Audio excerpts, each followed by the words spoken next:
Bom, vamos lá.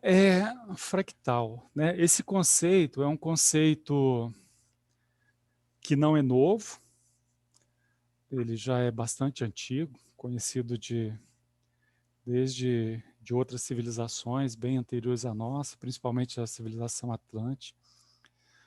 Mas eu acho que na atualidade, tirando as pessoas que estudam mais essas questões mais místicas, mais holísticas, mais espiritualistas, poucas pessoas têm esse conceito. A maioria vem do catolicismo, que divide a gente em duas partes, né? Que é o corpo e a alma. Então são duas divisões e para por aí, e a maioria entende muito pouco o que, que seria a alma. Então quando a gente começa a desmembrar a centelha divina, fica meio confuso mesmo. Mas o que, que é a centelha divina? Então, de uma maneira bem simples, né? Deus cria sempre, né? Ele está sempre criando novas almas, espíritos, está sempre criando. Então ele criou aquela centelha ali, que é você, lá no início, lá no planeta X, na galáxia X, no universo Y, e dali, que é um corpo superior, ele começa o desenvolvimento, e para desenvolver ele vai para um planeta extremamente primitivo, recebe um corpo primitivo, que é aquele desenvolvimento que nós vimos das energias até chegar num corpo hominal. Ele junta aquele corpo hominal com essa centelha, e aí a gente tem lá falando da raça hominal, a gente tem um hominal que seríamos nós. E aí começa esse fractal, que é o fractal inicial, que é o fractal originário, ele começa a caminhada evolutiva dele, que é essa que nós estamos aqui hoje no planeta Terra. E ele vai caminhando, vai evoluindo, evoluindo, chega um momento que ele muda de dimensão, porque ele já adquiriu, já saiu da roda kármica daquele planeta, já tem conhecimento, ele sobe um pouco. E aí ele pode continuar evoluindo, subindo, subindo até chegar no que seria o anjo, que seria a perfeição da evolução.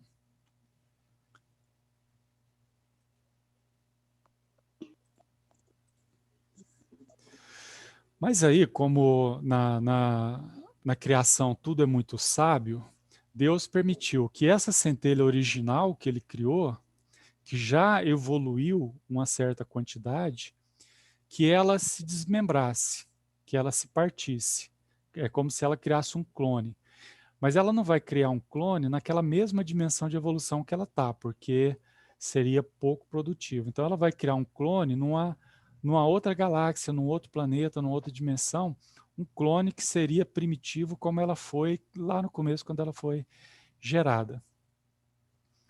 E aí tem a centelha original e tem mais esse clone. E os dois continuam evoluindo, evoluindo. Quando chega um determinado tempo, cria-se mais um fractal, que seria mais um clone, e assim sucessivamente. Então chega um momento em que aquela centelha originária criada por Deus, ela tem várias subdivisões em várias dimensões, em vários patamares de evolução. Beleza. Então, um desses fractais veio aqui para o planeta Terra, que é você, né? Então você tem vários clones em vários universos paralelos que estão desenvolvendo ao mesmo tempo. Esse você que está aqui, que é esse fractal, ele está direcionado com essa centelha originária que passa a ser o eu superior. Por que eu superior? Porque ela, sendo a primeira, ela é a mais evoluída. E ela passa a direcionar todas as outras que são criadas a partir dela. Então, a pergunta que você fez, se você tem contato com esse seu eu superior, que seria essa centelha originária. Sim, você tem contato com ela e é ela que direciona através do seu inconsciente a sua caminhada. Outra pergunta que foi feita com relação ao tratamento. Se a gente estiver tratando os corpos, que são subdivididos dessa centelha aqui, porque essa centelha que está aqui, ela tem várias subdivisões, como se fosse uma cebola. Então, lá no centro tem a centelha divina, que é o fractal puro, e depois você tem o búdico, mental superior, mental inferior, corpo astral, corpo etérico, corpo físico. Quando é feito o tratamento dos corpos, a pergunta que apareceu é se estaria tratando os fractais. Não. não está tratando os fractais, está tratando somente o fractal que está aqui na Terra. Os outros fractais que estão em outras dimensões, eles estão em outras caminhadas. Então, eles são tratados dentro dessas outras caminhadas deles, onde eles estão. Ô, Carlos, é Patrícia aqui, Patrícia Sônia.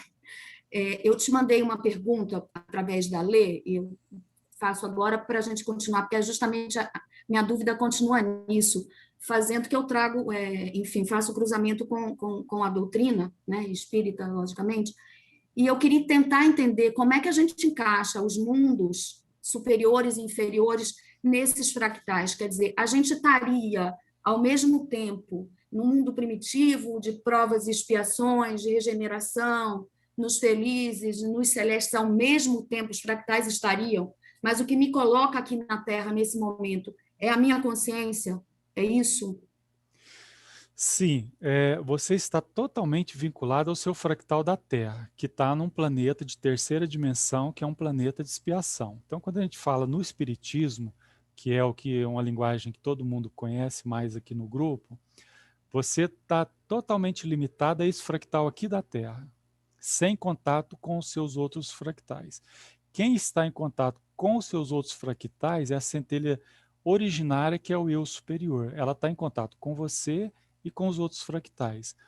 Mas em termos de evolução, de caminhada, de roda de samsara, de causa e efeito, de tratamento, você está circunscrito ao fractal que está na terceira dimensão, nesse planeta de expiação.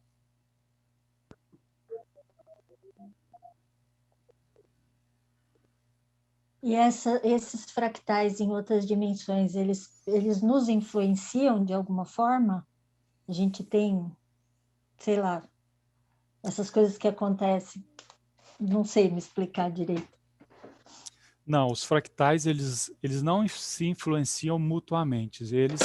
Eles têm uma reverberação com o eu superior, que é a centelha originária, que passa para ela, e ela sim te influencia dependendo da sua programação encarnatória. Ô, Carlos, conforme esses fractais vão evoluindo, eles vão se elevando até chegar todos lá na centelha divina, lá no eu superior, é isso? Isso, então a gente começa aqui na 3D, que é o mais baixo, né? Aquela 1D e 2D são planetas primitivos, que é lá vegetal e mineral. Mas o hominal começa na 3D, em qualquer planeta, em qualquer universo. E vai subindo, vai evoluindo, né? A 4D seria o mundo espiritual, os umbrais, as colônias. E a evolução, ela continua. 5D, 6D, vai subindo até 33. Então, vamos imaginar que o seu eu superior esteja na 10ª dimensão. Ele continua com fractais espalhados em todas as dimensões e universos paralelos. Ele chegando ali na 20ª dimensão, e ele tendo um fractal na 18ª, outro na 15ª, esses fractais, por estarem em dimensões muito elevadas, eles não precisam mais de seguir uma caminhada paralela. Eles já podem voltar para a centelha originária e se tornar um. Então, todos os fractais, quando chegam nas dimensões mais elevadas, eles se fundem novamente, né? Nas dimensões mais baixas, ele se separa, ele gera os fractais. Quando eles estão lá em cima, eles se fundem novamente e se tornam um. Só. Juntando toda a experiência de todos os fractais. Então, foi até o exemplo que eu dei lá, né? Uma coisa assim, muito simples. Se a gente fizesse isso aqui na Terra, então, se a gente se dividisse em dois, então, o Carlos 1 vai fazer medicina, o Carlos 2 vai fazer engenharia, o Carlos 3 vai fazer direito. A hora que os 3 Carlos terminou o curso, os 3 voltam a ser um, se funde, e esse um passa a ter conhecimento de direito, medicina e engenharia. Quer dizer, é um jeito mais rápido de evoluir. É um jeito mais rápido de você acumular experiência, quanto energético.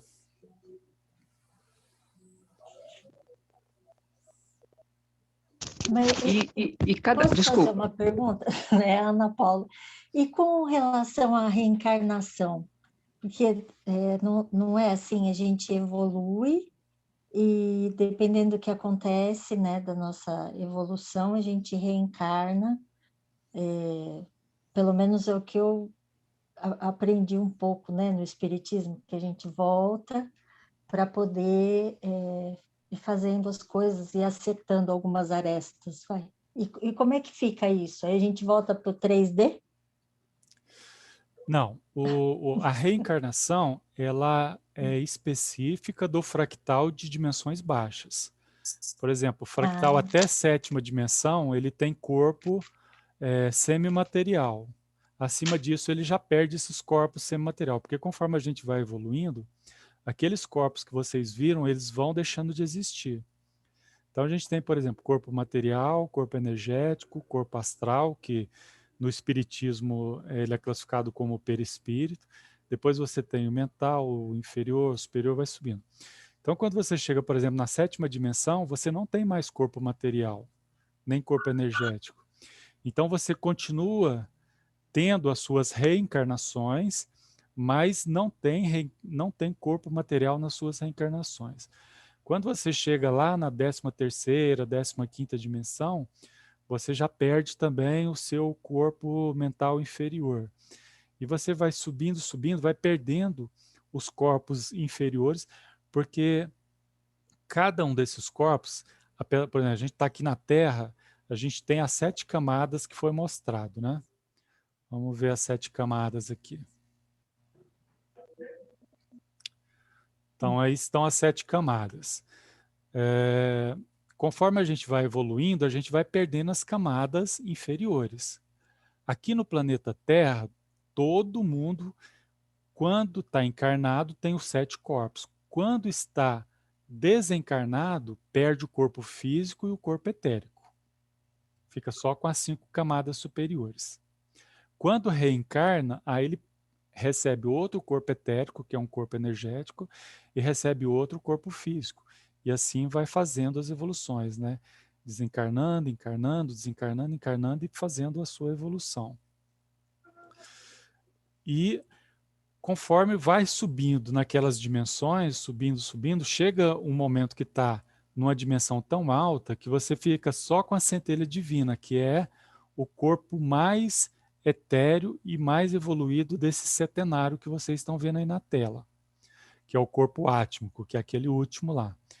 Esse corpo átmico, ele não reencarna, ele já se junta direto com a centelha original, que é o fractal original.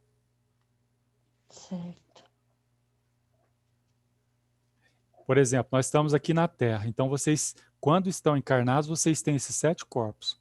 Quando vocês estão desencarnados, que vocês estão ou nas colônias, ou no umbral, ou na erraticidade, vocês não têm nem físico, nem etérico. Aí tem uma outra pergunta, quando se trata os corpos, os corpos físicos são tratados na apometria e tudo mais?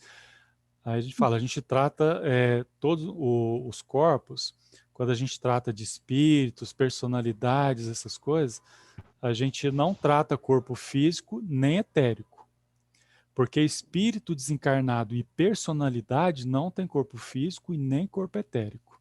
Quem tem corpo físico e corpo etérico é quem está encarnado.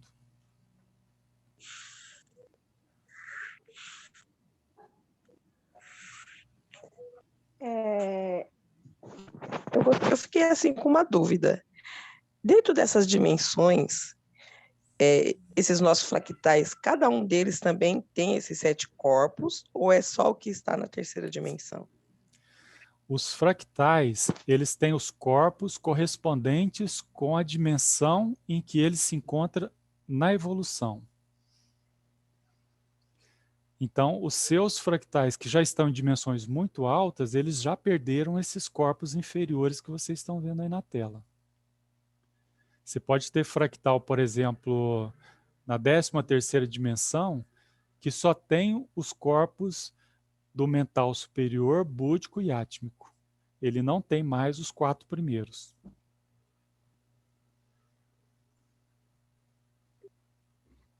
E eles são criados todos juntos? Assim, você disse assim, o primeiro é o da terceira dimensão, mas todos eles são criados juntos? Assim, cada um vai para uma dimensão juntos? É assim? Não, eles não são criados ao mesmo tempo. Eles são criados conforme a sua centelha originária vai subindo, e quando ela já está lá em cima, ela cria um mais embaixo. Quando aquele de baixo sobe um pouco, vamos supor, o primeiro fractal que ela subdividiu está na 5ª dimensão, ela pode criar um na 3ª. Aí o da 5ª foi para a 6ª ou foi para a 7ª, e o da 3ª foi para a 5ª ou foi para a 6ª, ela cria outro na 3ª. Aí aqueles 3 primeiros já estão lá na 8ª, 9ª, 10ª, ela cria outro na 3ª. E assim vai acontecendo.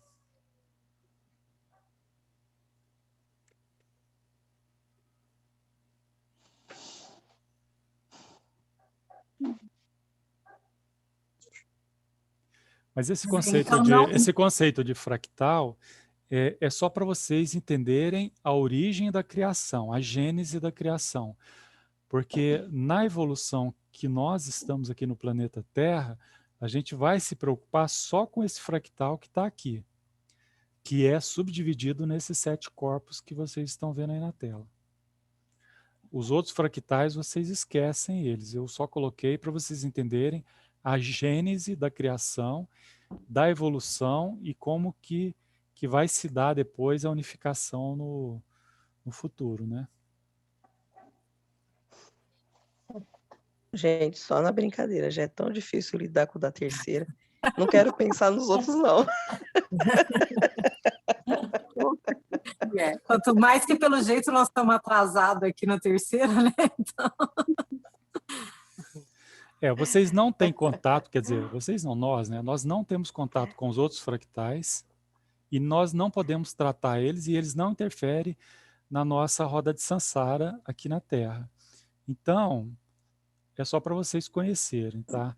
Porque a gente vai ter que correr atrás do que está aqui, do que a gente tem contato. Trabalhar, né? É complicado.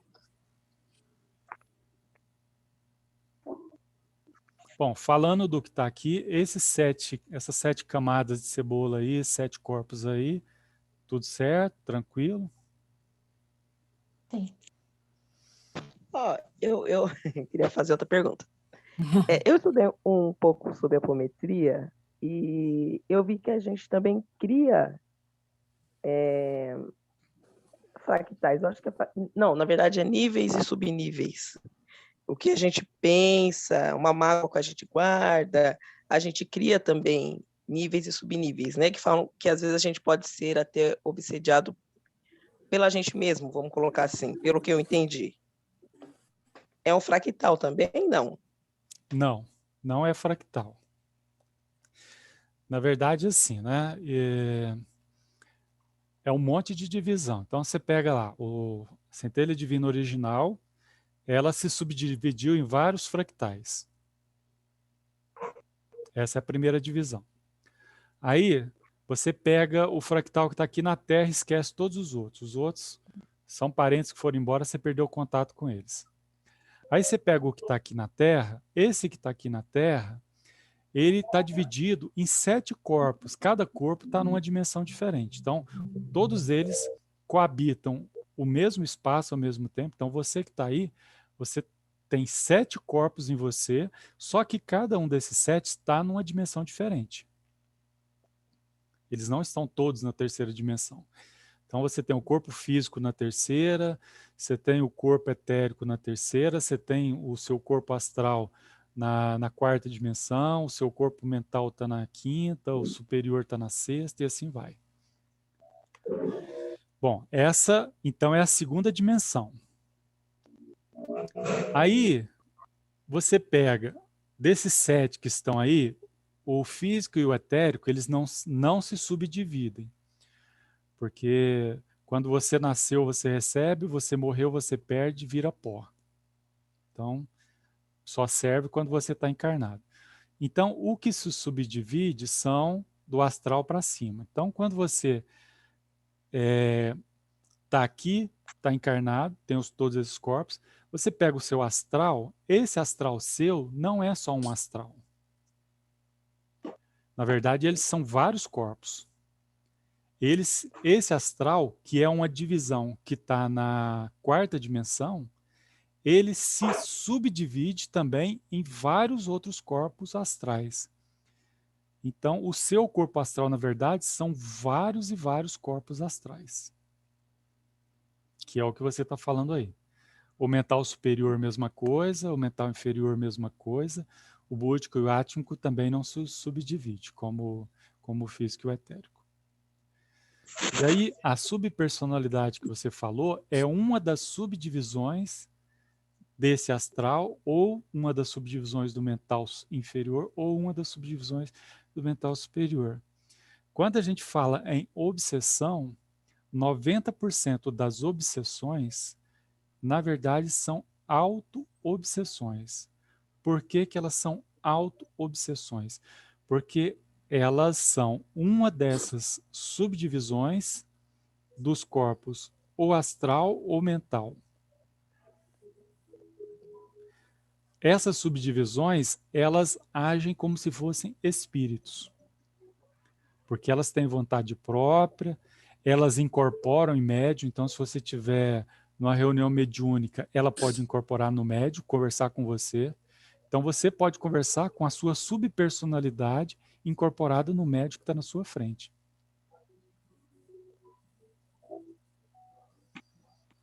E aí, essa subdivisão, por sua vez, então, vamos lá, o astral seu, ele foi subdividido também em vários astrais, então um monte de corpo astral ali, que são várias personalidades, só que cada uma delas ainda se subdivide em várias outras relacionadas com encarnações anteriores. Então você tem uma personalidade sua desmembrada do astral da vida presente, que são várias. Essas várias, tem uma que está vinculada com a outra da encarnação anterior, com a outra da encarnação anterior, com a outra da encarnação anterior da anterior, e assim vai abrindo o leque. Todas elas você se comunica em reuniões mediúnicas. Vocês podem falar com elas, conversar, elas contam a história, o que elas pensam. Na auto-obsessão, ela vai dizer para você por que ela está interferindo na sua vida. Não, eu estou fazendo isso com ela porque isso, não concordo com isso e tal, pá, pá, pá. E aí você vai fazer o tratamento que precisar ser feito. Ela funciona como se fosse um espírito obsessor, mas um outro espírito que não fosse seu. E aí como que você distingue uma da outra? Como que eu sei que é um espírito obsessor ou que é uma personalidade obsessora? Essa resposta ela é muito boa, mas eu vou deixar ela para frente porque a gente tem um tópico só para isso. A cara da não, Patrícia. Não acredito.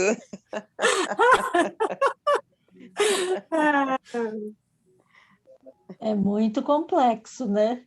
Nossa, se a gente parar para pensar, é doido, né? Agora, esse tipo de... Se eu vou conversar, né, numa sessão mediúnica, não é qualquer... porque eu trabalhei num centro espírita e eu participava de um grupo que fazia um atendimento de P3E. Fiquei 4 anos no centro, depois eu fiz. E tinha isso de desobsessão, né? Mas isso não é feito assim em qualquer tipo de centro, é um atendimento diferenciado. Bom, vamos lá. O que os mentores nossos desses trabalhos pedem? Estudo, estudo, estudo. Isso mesmo. Por quê? Por quê? Porque se você não estuda, ele não tem como te orientar nos trabalhos. E ele não tem como fazer certos tipos de trabalho. Por exemplo, tem uma personalidade sua obsessora e precisa ser trabalhada. Mas você está numa reunião mediúnica de mesa branca. que todos os médiuns que estão ali e o dirigente da mesa não sabe nada sobre personalidades, sobre autoobsessão, sobre divisão de corpos. Então, se o mentor levar essa subpersonalidade sua para ser tratada, isso não vai resultar em nada. Por quê?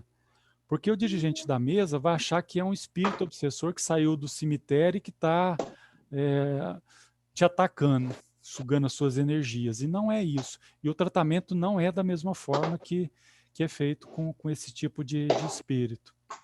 Então, não leva. E algumas vezes, essas personalidades suas, mesmo tendo essa dificuldade, elas incorporam no médium, numa mesa branca, num centro kardecista, só que a equipe conversa com ela como se ela fosse um espírito à parte, um espírito errante que está desorientado. Aí começa a conversar com ela sobre o Evangelho, sobre Jesus, sobre a autorreforma, e não é nada disso. Então, pode ser que você já tenha participado de uma reunião que teve incorporação de uma personalidade obsessora, mas que ninguém ali no grupo sabia o que era e não foi tratado da forma correta que deveria ser tratado. Por isso, estudo. Então, por exemplo, vocês que estão fazendo esse estudo aqui e esse debate, essa live, a partir desse momento, quando vocês forem trabalhar num tipo de reunião desse, vocês já vão com a outra cabeça, com outro entendimento. Então, os mentores do trabalho podem trazer para vocês esse tipo de situação, porque vocês já conhecem. E mesmo quando vocês virem, vocês já vão falar, ó, isso aqui é aquilo, eu tenho que fazer assim, assim, assim. Que é, para cada necessidade, é um tratamento diferente. A gente vai ver isso ao longo dos nossos encontros. Mas o que tem que ser feito com essa personalidade obsessora? Quer dizer, é anular essa personalidade? É uma convivência de harmonia? Quer dizer, o que tem que ser feito para ela não ser mais uma obsessora? Ó, eu prefiro guardar essa resposta para o estudo específico que a gente vai fazer, que a gente vai falar um pouco mais. Mas para não te deixar assim totalmente frustrada, eu vou te dar 2 exemplos. Uma personalidade do presente, que ela é muito extrovertida, ela tem um gênero muito extrovertido e você é muito introvertida. Ela não gosta de você porque ela não gosta do seu jeito. Então ela começa a te perturbar para você começar a fazer coisas que a sua personalidade alfa, como a gente tem várias personalidades, a gente tem uma que é alfa, que é a que segue a diretriz do nosso plano encarnatório. As outras que estão flutuando ao lado dela são subpersonalidades que a gente chama, mas a principal a gente chama de alfa. Então, essa subpersonalidade, ela quer que a alfa faça uma coisa que a alfa, que é o você, que na maior parte do dia não quer fazer. Então, isso fica te atormentando. A gente trabalha com ela, mostrando para ela que ela e você são a mesma coisa, que ela tem que te respeitar. Aí faz um trabalho de tipo psicoterapia mesmo, junguiana, freudiana, PNL. É um trabalho de esclarecimento mostrando que tanto a alfa quanto a sub tem que trabalhar na mesma direção, porque a evolução depende disso. Se uma puxa para um lado, outra puxa para o outro, as duas não evoluem, as duas ficam paradas, ancoradas. E isso funciona, tá, gente? Quando a subpersonalidade vê que ela está atrapalhando ela mesma através do que ela está fazendo, ela muda de comportamento. E aí ela, em vez de ser um obstáculo, ela passa a ser um aliado. Agora vamos para um outro caso, uma personalidade múltipla do passado, que foi uma meretriz. Tá? Então, há 10 encarnações anteriores, você foi uma meretriz de uma personalidade muito forte, muito dominante. Então, essa personalidade sua muito forte, muito dominante, em algum momento da sua vida, você passou por algum choque, alguma coisa que reverberou com uma situação lá do seu passado dessa encarnação. Então, isso acordou aquela personalidade múltipla, que estava adormecida no seu inconsciente, lá no seu mental superior. Aí você acordou ela. Quando você acordou ela, ela, pimba, desmembra e fica do seu lado como se fosse um obsessor. E ela quer te prejudicar de todo jeito. Essas aí, geralmente, elas não sabem que você e ela são a mesma pessoa. Elas te vê como se fosse uma pessoa totalmente diferente. E ela quer te dominar. Por quê? Ah, essa santinha aí só fica rezando, fazendo evangelho, fazendo marmita para todo mundo. Não, isso é uma perda de vida. Olha o tanto que ela é bonita, tá jogando esse corpo fora, tá deixando o marido dominar ela. Não é assim. Eu vou ensinar ela como é que é a vida. E tenta fazer com que você seja o que você foi lá atrás, quando essa personalidade era a personalidade alfa. E ela passa a te obsidiar para isso. E ela pode incorporar numa vizinha, na sua melhor amiga. Então, a sua melhor amiga, vamos supor que ela é sensitiva, ela tem certas vibrações ali compatíveis com essa personalidade. A personalidade pode influenciar o mental dela para ela começar a te dar conselhos para você pular o muro, para que você seja mais parecido com essa personalidade que tá incorporado na sua melhor amiga. Ou então, seu marido chega em casa meio embriagado, isso abre as portas da mediunidade, vocês sabem disso, e você está querendo ir para o centro, fazer uma oração, uma sopa, alguma coisa, e aquela personalidade não quer que você vai, porque não, esse caminho aí eu não gosto dele, não. Aí ela vai, pimba, cai em cima do seu marido lá e começa a jogar umas ideias na cabeça dele para ele pedir para você fazer a janta, passar uma roupa, ou sei lá o que, não sei o que, para impedir, criar situações difíceis para impedir que você saia para fazer aquilo que você está querendo fazer ou que você está precisando de fazer. Aconteceu muito comigo isso aí. Então, Ontem eu não vou entrar em mais detalhe, porque senão a gente vai estragar a surpresa, mas só para você não ficar no vácuo, para você, é isso, tá? Tá. Não, é isso que eu queria entender justamente qual era o objetivo. Quer dizer, deixar a alfa, que é a que está nessa jornada, nessa encarnação, predominar e conviver harmonicamente com as demais, né? Pelo menos foi a compreensão que eu tive. Isso, o seu contrato encarnatório dessa existência, a sua missão dessa existência, está na mão da alfa. Uhum. Ela foi preparada, ela assinou o contrato, então cabe a ela dar o direcionamento nas suas ações, nas suas escolhas, nessa existência. E as outras estão ali do lado ali só te perturbando, porque a vida na terceira dimensão é muito fácil, então elas querem criar uma certa dificuldade, né? Para não ficar tão mole. Quase não temos expiações nem provas.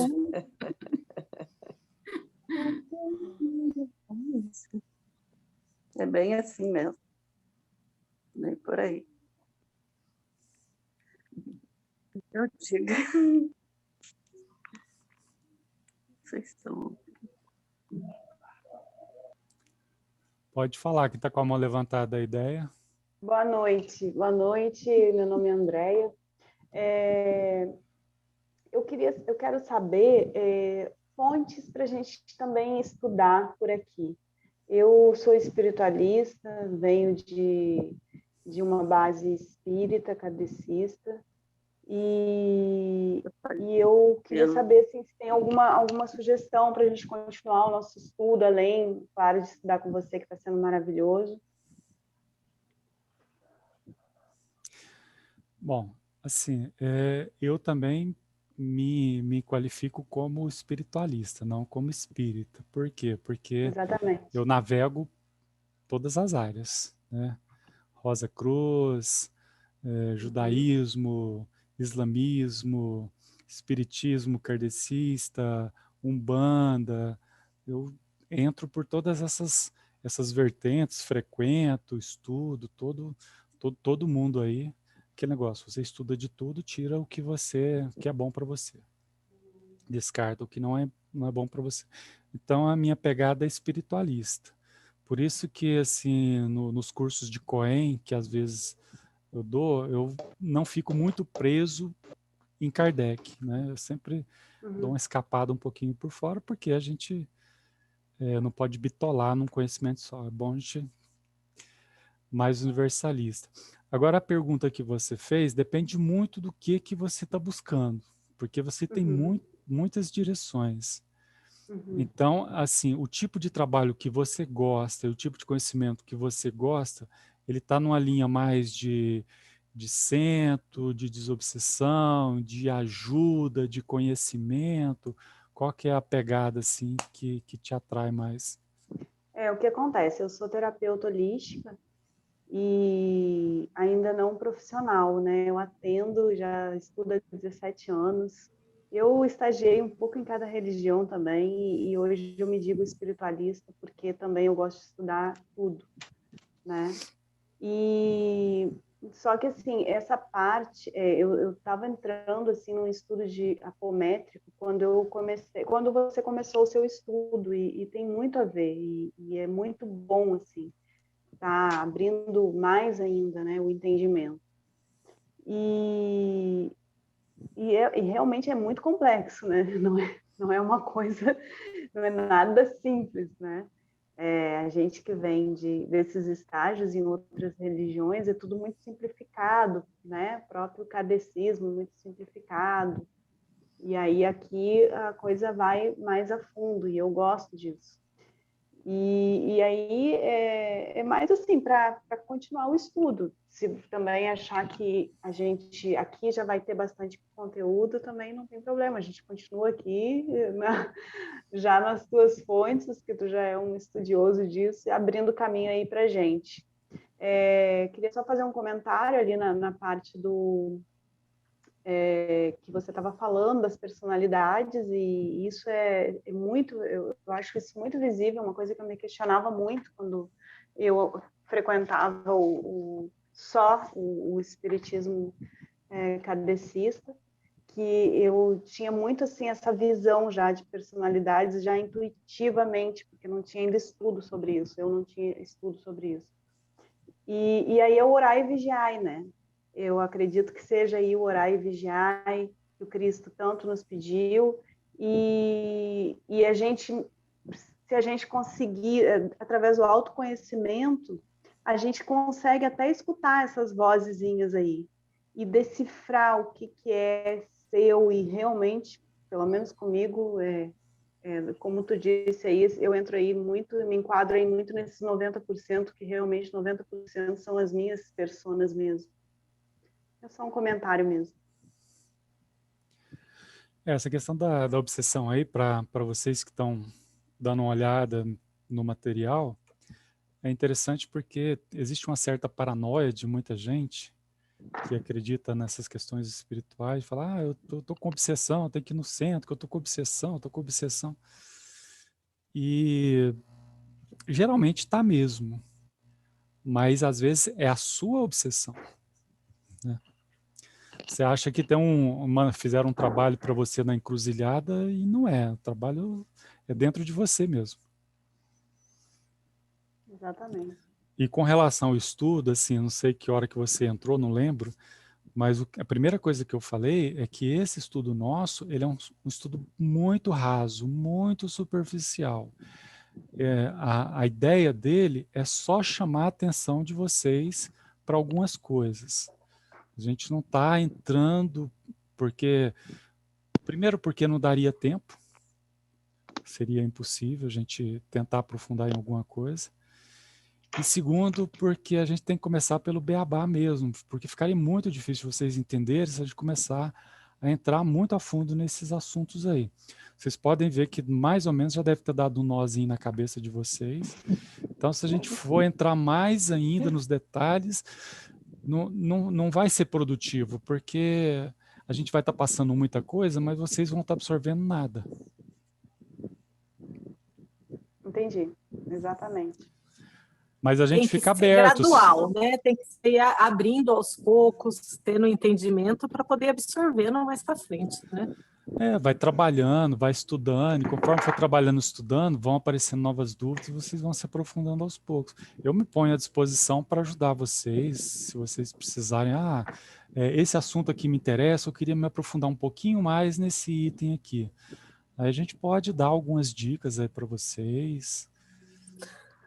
O Carlos tem um outro estudo também de apometria, né, Carlos? Aquele apometria master lá também, que dá para a pessoa ter uma também, não tem? Da apometria, quem está interessado, quem... Então, para quem se inscreveu no canal, assim, o objetivo daquele canal lá não é ter seguidores nem nada, porque eu não conseguia mandar os vídeos para o pessoal, porque eram vídeos muito grandes, então não conseguia mandar por nenhum meio. O único lugar que eu consegui postar foi lá no YouTube. Então a gente criou aquela página só para ficar postando os vídeos, porque era um lugar mais fácil de postar. Mas, ao mesmo tempo, já a gente postou alguns outros lá, tem o de apometria que a Vani falou, que também é muito grande. É mais, assim, também não é muito detalhado, porque a gente chama de apometria master, porque é quem já tem experiência em apometria. Mas para vocês que tiverem curiosidade, quiserem conhecer um pouco também, pode entrar. Quem tiver inscrito tem acesso a todos os vídeos, é só entrar na playlist, apometria, e ver os vídeos. São poucos vídeos, são só 7.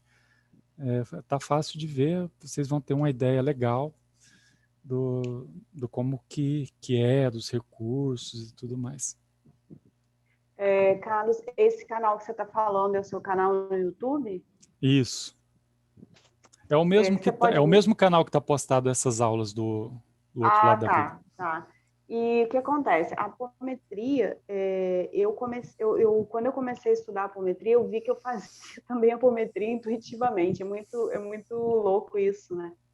E nos meus atendimentos de reiki e terapias energéticas, eu estava acabando fazendo apometria sem eu ter essa lucidez. E aí, você acha que lá eu poderia achar um material assim para me aprofundar, ou você também tem alguma outra coisa que eu poderia buscar?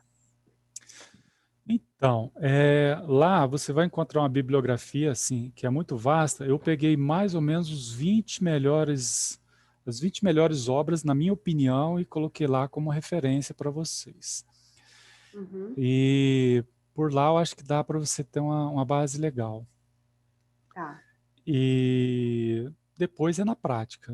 A apometria, a Vani, a gente trabalha junto em apometria, ela sabe que cada trabalho é um trabalho. Não repete, a gente não repete. Todas as vezes que a gente faz o desdobramento que entra no campo, é uma surpresa, né, Vani? Sim, maravilhoso, gente. Mas para trabalhar com apometria, só rapidinho, você tem que ter um espaço próprio, né? Você não pode trabalhar com apometria na sua casa. Não. Não, né? Não. Porque a apometria a gente abre portais. Sim. Né? Então, é a mesma coisa de você, por exemplo, morar lá na Cracolândia e a sua casa não ter porta. Meu Deus do céu. Então, não façam isso. Verdade. Apometria é o seguinte, apometria, só dando uma dica, não vou falar o que é apometria, a gente vai falar um pouquinho lá na frente. Mas a apometria, ela tem uma equipe muito grande, que tem assim, um trabalho muito pesado, e aí ela faz captação de algumas pessoas para poder trabalhar no auxílio. Essas pessoas somos nós. Então, tem uma preparação no mundo astral gigante, feita com muita antecedência, centenas e centenas de espíritos de luz e tudo mais. Então, quando a gente faz um local, aquele local é protegido, tem os guardiões, tem proteção energética, elétrica, de tudo que é jeito que você pensar.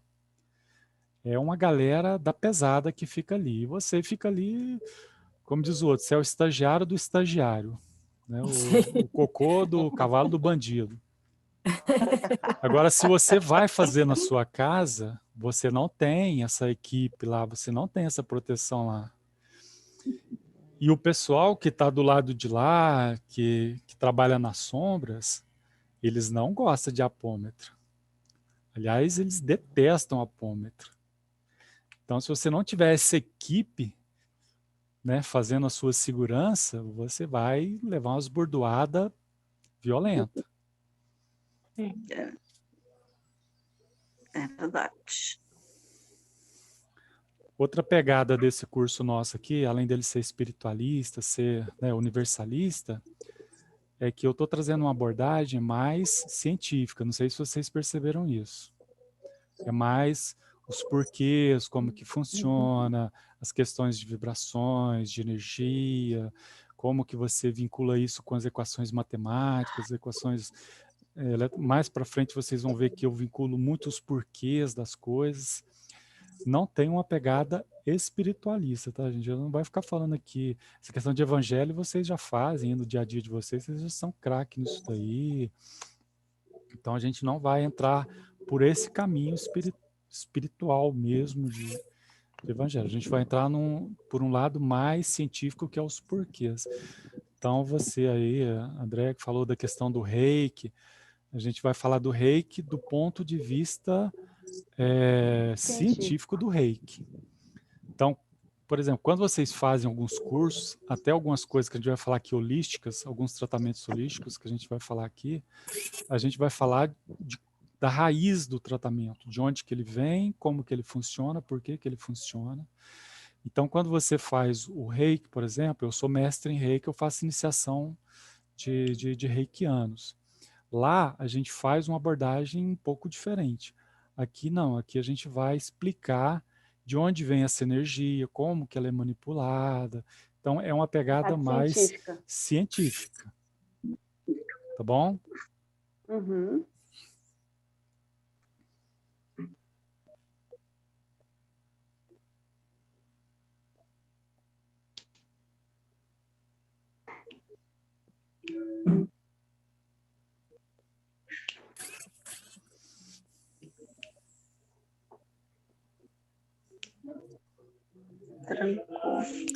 Tem uma pergunta aqui que é a seguinte: no estudo da segunda semana, os seres da sombra, não entendi porque os seres como dragões e magos perdem o corpo físico e não reencarnam mais. Bom, esses magos que a gente está falando aí, e esses dragões, eles estão geralmente no abismo, que é aquela subcrosta mais inferior em termos de vibrações na quarta dimensão. Então, quem está na quarta dimensão não tem corpo nem físico e nem etérico. Só tem corpo físico e etérico quem está encarnado, que não é o caso deles. Com relação a reencarnar, espíritos que têm a vibração muito densa, que são aqueles... Assim, eu não gosto de usar muito essa palavra, mas vou usar aqui para vocês entenderem.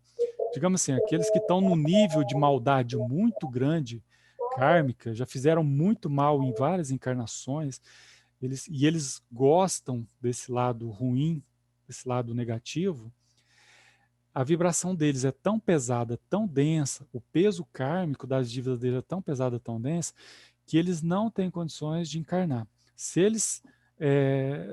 primeiro, eles não conseguiam fazer um acoplamento no corpo físico de uma mãe encarnada. Se tentasse fazer esse acoplamento, a mãe poderia desencarnar tamanha a energia negativa que eles possuem. Então, para alguns espíritos nessas condições, é feito uma gestação espiritual. O que é gestação espiritual? Existe no mundo espiritual aqueles espíritos que se prestam a receber esses espíritos, assim como existe aqui no mundo material. Então, esses espíritos, primeiro, eles são acoplados num espírito desencarnado feminino, que faz uma gestação durante algum tempo no astral, então é a gestação espiritual. Essa gestação, óbvio que não vai nascer uma criança, fica ali acoplado nessa gestação até o 7º, 8º mês, e depois é desacoplado, e depois é feito novamente. São feitos várias vezes, para quê? Para expurgar um pouco dessa energia negativa e conseguir aumentar um pouco da vibração desse espírito. Só depois que ele alcança um certo nível de vibração espiritual é que consegue acoplar ele no útero de uma mulher encarnada.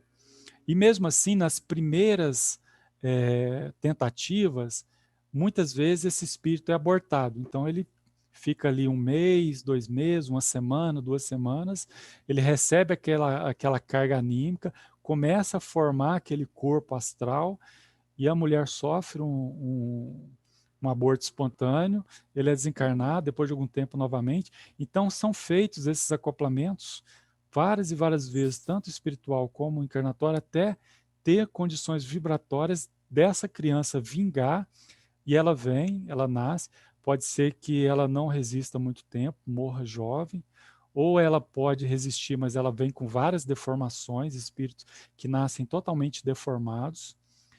Isso aí nasce uma vez deformado, outra vez. E para que serve isso? Para ir reconstituindo o corpo astral desse espírito. Só que tem espíritos que estão tão densos, mas tão densos, que não tem condições deles serem gestados nem no mundo astral por essas mães que estão desencarnadas.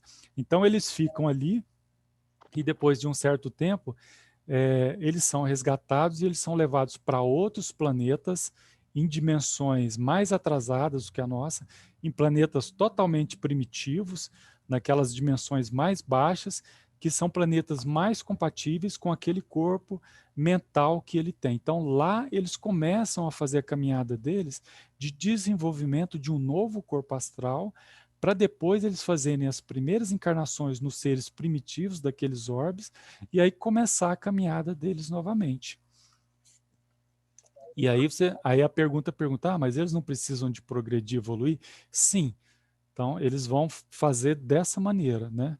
Se for compatível de começar aqui, começa. Se não, vai ter que ir lá para aqueles planetas primitivos e começar lá o progresso novamente do espírito.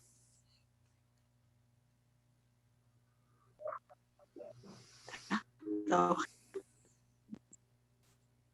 muito cortando, terminei. Okay. Posso fazer a pergunta? Pode. Na verdade, você já respondeu metade. Era realmente sobre isso, se eles que não conseguem encarnar, se eles conseguiriam reencarnar novamente. Então, todos aqueles que você colocou lá são do lado da sombra, todos eles, inclusive os dragões e os magos negros, eles também um dia vão ter a oportunidade deles de evoluírem para o lado da luz. Pode demorar um pouco mais, é isso? E tentando fazer a segunda pergunta, no caso a Terra está passando por um processo de transição.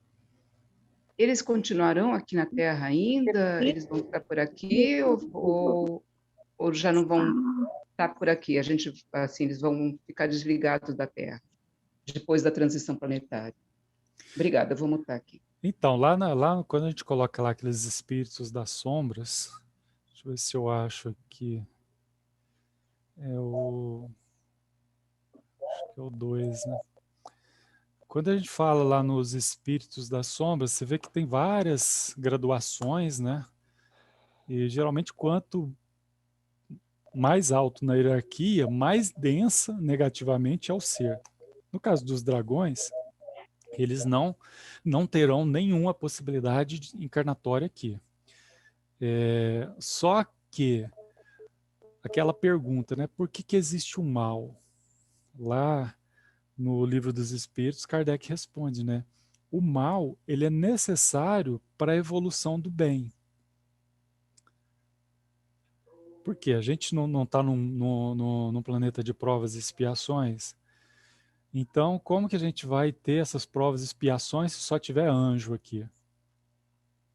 Né? Não tem jeito. Só que esses espíritos que nos ajudam a evoluir, gerando todas essas dificuldades para a gente, eles nos ajudam, mas eles se prejudicam. Porque daí eles vão ser jogados lá para o final da fila para recomeçar o processo deles novamente. Então, esses dragões, que são os arcontes mais antigos, espíritos extraterrestres, a gente vai falar também deles lá na frente com mais detalhes, não tem a menor chance. Eles já só em outro planeta. Os magos, a maioria deles já foi retirada do planeta, a maioria já foi retirada. Alguns que estão, aqueles, digamos assim, os mais bonzinhos, né, aqueles com poder energético mais leve, mais suave, esses ainda estão tendo alguma oportunidade de ajudar no planeta. Os outros que não querem realmente ajudar, esses logo, logo também vão sair, porque já começou a limpeza dos umbrais e a limpeza ela vem sendo feita por densidade. Então vão fechando laboratórios, a gente trabalha muito, a gente tem trabalhado pra caramba fechando laboratório, fechando cavernas, recolhendo espíritos presos há milênios. A gente faz isso muito em projeção astral. E já está sendo feita uma limpeza grande, muita coisa já foi tirada. Esses chefes mais perigosos, a maioria deles já foi retirada. Eles são levados por naves, o Comando Ashtar vem, eles são levados por essas naves, vão para outros órbitos, outras galáxias, e ali eles vão reiniciar a caminhada deles. Então, sim, nesse momento de transição, uma das coisas que está mais acelerada é a limpeza dos umbrais.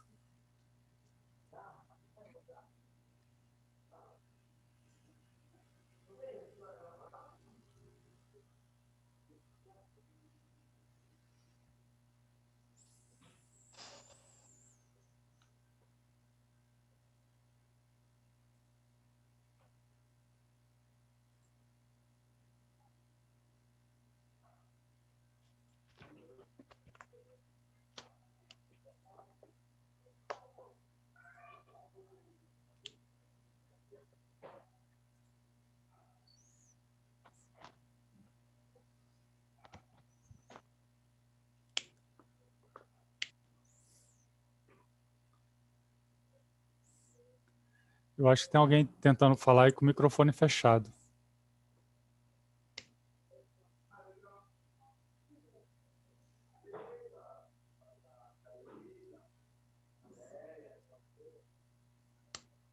Esse quadrinho que está aqui é só ilustrativo, tá, gente? Isso aqui ele se ramifica para tudo que é lado que vocês imaginarem. Mas só para vocês terem uma ideia de... Porque nas trevas a gente tem hierarquias, descendências. Eu não entrei nesse mérito das descendências, que são as origens planetárias dos espíritos das trevas, para não complicar. Mas vocês depende muito de quanto tempo esse espírito está no planeta, a origem do planeta dele, o nível de evolução que estava o fractal dele mais alto, o nível iniciático que ele teve. Tem vários fatores e várias subdivisões. Mas essas que estão aí já são suficientes para vocês terem uma ideia do que a gente vai encontrando por aí.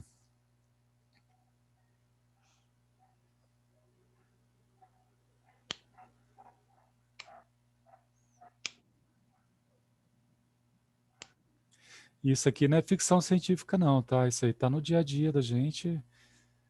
E para quem trabalha nessa área aí, a gente encontra com eles direto.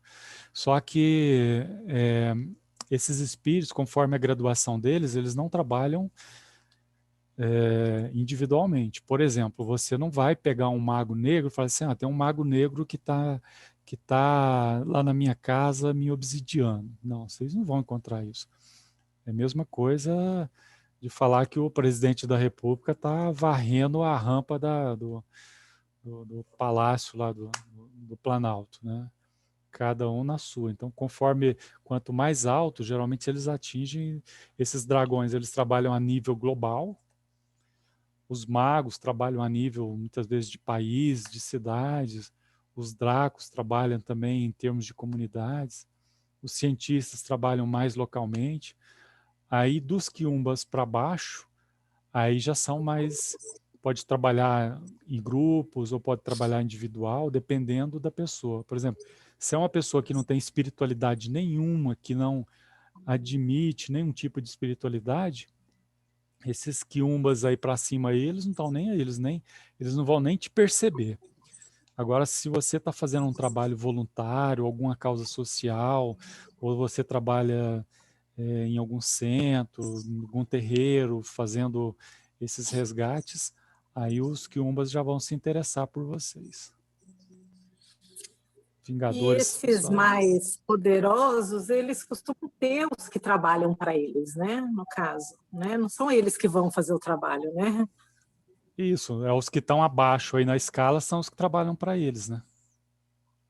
Então, conforme vai descendo as escalas, então os magos têm os exércitos sombras, os sombras têm o exército dos quiumbas, os quiumbas têm o exército dos vingadores, os vingadores têm o exército dos perturbados, e vai abrindo conforme está aí. Os que estão abaixo geralmente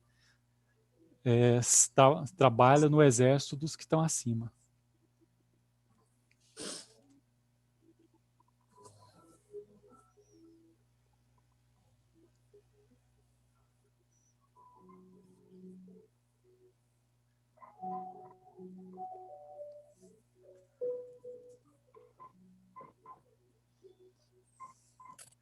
Mais alguma dúvida? Nossa, eu saí da sala.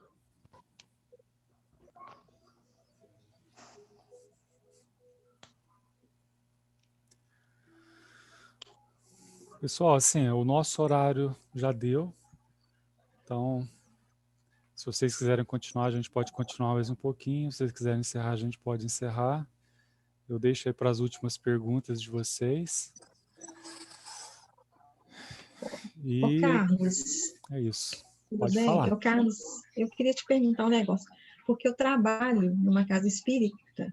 Deixa eu abrir a câmera, desculpa, tá? Só um instante. É porque eu trabalho numa casa espírita e eu faço parte de psicofonia, né? E agora a gente está meio afastado, mas se aproximam de mim muitos suicidas, mas é muitos. Aí eu fico assim, até às vezes sem entender. Então, Quando eles começam a falar, eles já sabe aquele tudo. Teve um dia que foi um tão forte que meu corpo estava sentindo como se tivesse fogo. Ele esquentava todo, o corpo todo, sabe? Então, o que acontece? Você trabalha em mesa branca, né? Aham, Então, a mesa branca, são poucos os membros de mesa branca que têm essa visão mais ampla do outro lado, que acontece do outro lado. Então, os mentores de mesa branca, eles trazem para os trabalhos de mesa branca, geralmente, espíritos perturbados. O que são esses espíritos perturbados? São aqueles que morreram em algum acidente trágico, que ficam presos aqui, não sabe que morreu e fica desorientado. São os suicidas, são aqueles muito materialistas, que são muito presos às posses, então eles não desapegam, eles não fazem passagem, eles ficam andando, ficam nas fazendas, nas propriedades, eles não têm consciência também. E aí, você fala assim, mas por que o mentor dele não vai lá e não pega ele no braço? Você fala, meu amigo, vamos pro outro lado, que lá é bom, lá tem uma boate legal, a gente vai dançar a noite inteira, tudo. Por que eles não fazem isso? Porque o nível vibratório desses espíritos perturbados é muito denso. Muito denso. E aí, os mentores deles estão em outra frequência, que a gente vai ver mais para frente essa questão da frequência. Para esses espíritos perturbados, verem os mentores deles é a mesma coisa que uma pessoa que não é clarividente vê um espírito. Uma pessoa que não tem clarividência não consegue enxergar um espírito. E os espíritos perturbados não conseguem enxergar os mentores, porque pela mesma lei da frequência. E aí, o que os mentores fazem? Quando aquele espírito tem algum mérito, eles conseguem autorização para levar esse espírito lá nas mesas kardecistas. Por quê? Porque quando eles chegam lá, tem um ambiente, uma atmosfera com a energia dos médiuns que estão lá, que é criada, que gera uma energia que sai do seu ectoplasma através do seu corpo etérico, que é chamado de energia anímica. Quando esse espírito recebe essa energia anímica, seja através da manipulação do seu ectoplasma, ou seja através da incorporação, o nível de frequência dele sobe automaticamente. Quando o nível de frequência dele sobe, automaticamente ele enxerga os mentores que estão do lado. Aí os mentores acessam eles, pega na mão e leva embora. Então a função das mesas brancas ou mesas kardecistas é levar espíritos que já têm mérito, mas que estão na frequência perturbatória muito baixa, para que eles recebam choque anímico e os mentores possam encaminhar eles para os hospitais que a gente tem nas colônias espirituais.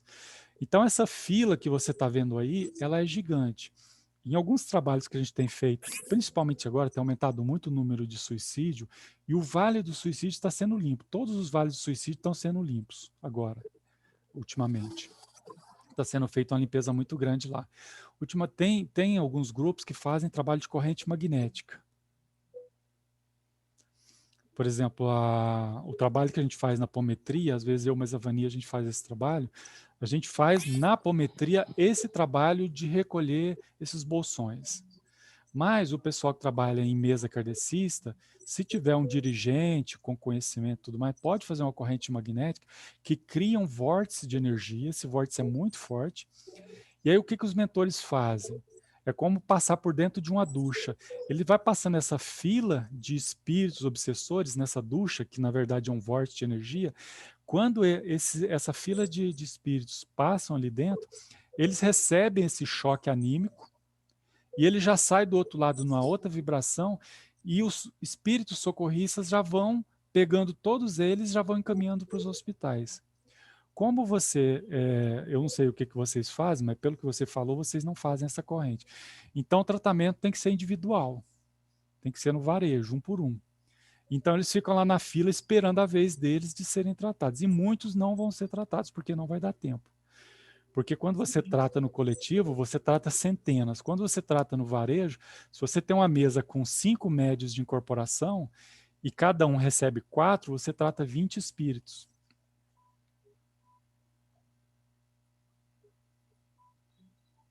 Não sei se deu para entender mais ou menos a dinâmica. Entender e, assim, e a proximidade, a maioria que aproxima é só suicida. Eu fico assim, até impressionada, sabe?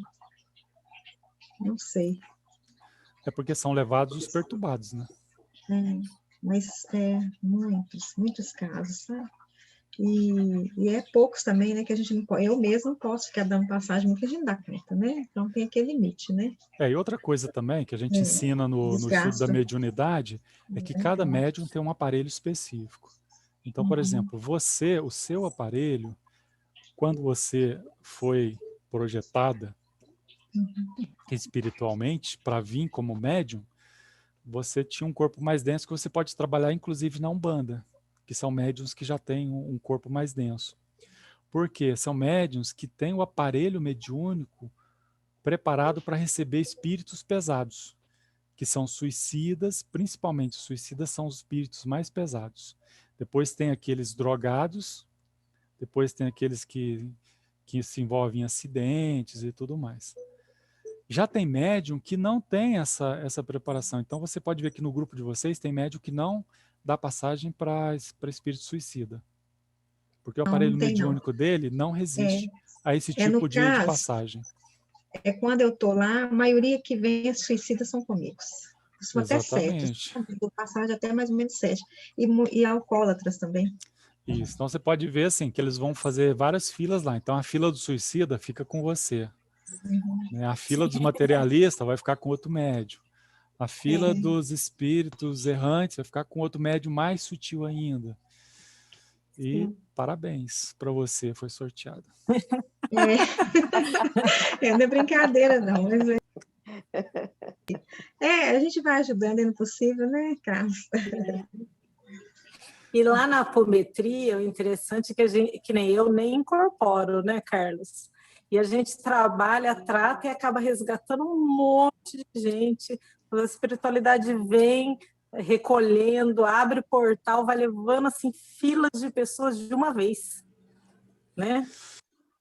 É porque lá a gente usa a metodologia do SUS, né, Vani? A gente não deixa nem o paciente entrar. Ele chega na porta, a gente olha na cara dele, já faz a receita, já manda entrar o próximo.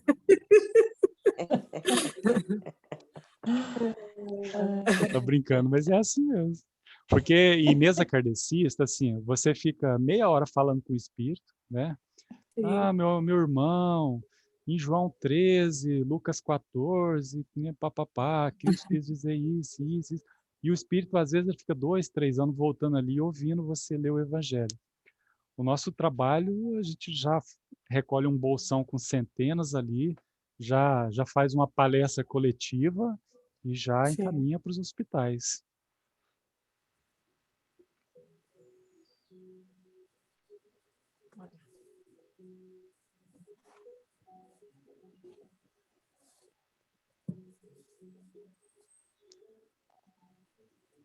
Vani, quer contar algum caso?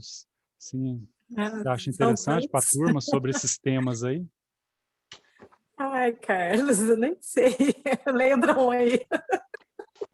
É que é tanta coisa maravilhosa que a gente trabalha que não tem nem... São todos. Conta aqueles casos lá de cemitério, de resgate em cemitério, dos espíritos que ficam presos no corpo. Acho que é interessante. Não tem nada a ver com o que a gente está falando aqui, não, mas são causos, né? Tem muito curso que o pessoal gosta de contar piada. Aqui a gente é piada de cemitério, né? Para vocês não dormirem à noite. Bom, esses tempos nós trabalhamos uma pessoa que uma mulher foi lá lá conversar com o mentor, né, Carlos? Eu estava no meio de uma ficha e outra. Eu vi o mentor sentado numa sala escura e eu não vi o que tinha na frente dele, mas eu sabia que tinha alguém lá.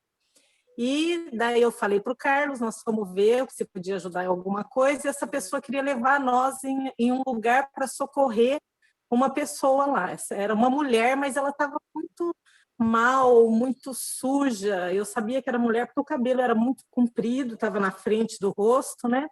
O mentor autorizou, né, Carlos? E nós fomos. E quando foi indo, o Carlos falou para mostrar o que era, minha visão foi indo e foi para dentro de um caixão.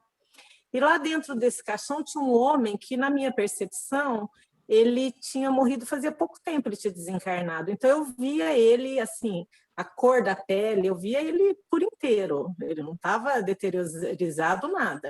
Ele estava até claro o local, era um homem alto, careca, assim, calvo, né?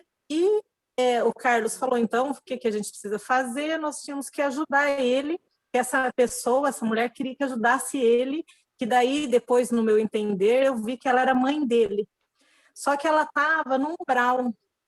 E ela, olha que interessante, ela não pediu ajuda para ela, mas quando o filho desencarnou, ela foi pedir ajuda para ele lá no nosso trabalho, para o nosso mentor. Daí o Carlos chamou as falanges dali do cemitério, que são os guardiões, para ajudar a gente a tirar ele, né? E nisso, eu comecei a ver um monte de gente levantando do cemitério. Eu falei para o Carlos, né? Falei, tem um monte de gente aqui, tá levantando, tal. Daí ele falou, então pede para o guardião, né? Falar para nós quais são os espíritos que podem ser levados, porque daí abriu um portal e eu vi um espírito, para mim era uma pessoa assim conhecida, não daqui, mas eu sabia que era uma pessoa que eu já tinha visto alguma vez. Ele abriu um portal e foi daí essa mulher que foi buscar o filho, ela já mudou a aparência dela totalmente, porque ela foi levada junto, resgatada com o filho. Daí eu já vi, era uma senhora clarinha, do cabelinho curto, muito feliz, ela chorou e agradeceu por a gente ter resgatado o filho. Ela foi encaminhada, entrou no portal com o filho e o Carlos falou, pede para esse guardião mostrar quem pode ser levado, porque não é todo mundo que tem o merecimento, que está preparado para ser recolhido. Daí muita gente, famílias inteiras, levantava dos caixões, das covas, e gente que estava lá começou a entrar no portal e começou a sair desse portal vários irmãos que ia ajudando, amparando e levando todas aquelas pessoas para um lugar. Lá dentro do portal eu olhava, eu via que era um lugar que era um gramado, um lugar bem claro, né, que provavelmente era uma fazenda, alguma coisa que tivesse um hospital ali, né? e eles entraram todos, essa mulher chorou, agradeceu, né, para nós, entrou e foi recolhido muita gente desse cemitério, foi assim, a coisa mais linda, nós ficamos até emocionados, porque é emocionante ver como a espiritualidade é maravilhosa, tá ali para resgatar, tá ali de coração aberto, né? E lindo essa mãe que estava no lugar tão ruim e nunca pediu nada por ela, mas na hora que o filho desencarnou, ela veio pedir por ele, foi atendida, foi socorrida, e já foi socorrido muita gente ao mesmo tempo, e é maravilhoso, é muito gratificante, não tem nem palavras para falar quanto que é lindo. Então, para vocês verem como são as coisas, né? É um Walking Dead total, né? Aquele monte de corpo saindo dos caixões, andando, tudo em estado de decomposição. E a Vani falando que é lindo e maravilhoso, né? Então, Mas gente, é maravilhoso, maravilhoso. Nossa, até me emociona, porque na hora eu me emocionei com essa mãe, né? Com esse amor, que é o amor de mãe, né? E que assim, a gente ter essa oportunidade de nós não fizemos nada praticamente, mas esse pouco, só de participar de um resgate desse é maravilhoso. Olha quantas pessoas que estão desencarnando sem entender o porquê, que fica estacionado ali, sofrendo, né? E a hora que a gente consegue, olha, quantas pessoas são resgatadas e levadas para tratamento, é maravilhoso. Os trabalhos são maravilhosos, a espiritualidade está sempre de braços abertos, né? É como disse Jesus, deu um passo em minha direção que eu dou 1000 na sua, né? Então, quando a pessoa pede, se ela pede de coração, como essa mãe veio pedir, e já levou muita gente, já quer dizer, olha que lindo, foi ela, o filho, mais um monte de gente, e a gente que participou disso é maravilhoso. então, foi permitido, né? Os mentores permitiram que ela saísse do umbral para ir lá no trabalho que a gente estava. É um trabalho diferente de mesa kardecista, porque a gente projeta o nosso corpo astral. Mesa kardecista não faz isso, a gente projeta o nosso corpo astral para onde tem que ir, então no caso era um cemitério. Lá é terra de Omolu, que é terra santa, tem os guardiões, que são os Exus Caveira, que cuida do local, para não ser atacado pelas trevas, e muitos espíritos ficam presos nos corpos depois de morto, ele fica ali preso. Esses espíritos nunca vão numa mesa kardecista porque eles não têm condições de se livrar do corpo para ir. Então, só um trabalho igual esse que a gente fez, que a gente vai no local e a gente abre os portais lá para os mentores, para os socorristas, e começa a separar. E a gente tem que pedir permissão para entrar no cemitério e tem que pedir permissão para os Exus para saber quem que a gente pode ajudar ou não, porque nem todo mundo a gente pode ajudar, só aqueles que já estão prontos. Gente, é isso. Muito interessante. Muito lindo, Isso parabéns. é grupo Deus abençoe de vocês. Umbanda, Carlos?